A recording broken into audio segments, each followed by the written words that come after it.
جس طرح دنیا کی تجارت بد اخلاقی کے ساتھ نہیں کی جا سکتی، اسی طرح جنت کی تجارت بھی بد اخلاقی کے ساتھ نہیں کی جا سکتی۔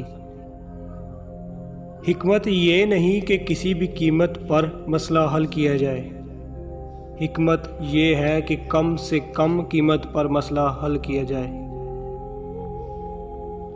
جو انسان چیزوں کو ملکیت بنانا اپنی زندگی بنا لیتا ہے، کچھ عرصے میں زندگی خود اسے چیزوں کی ملکیت بنا دیتی ہے۔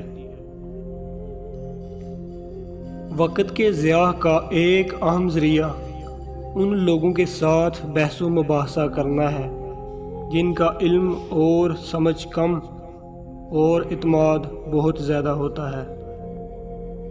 3 افراد کی غیبت جائز ہے بلکہ امر ثواب ہے۔ اول لالچی کی، دوم فاسق کی اور سوم ظالم بادشاہ کی۔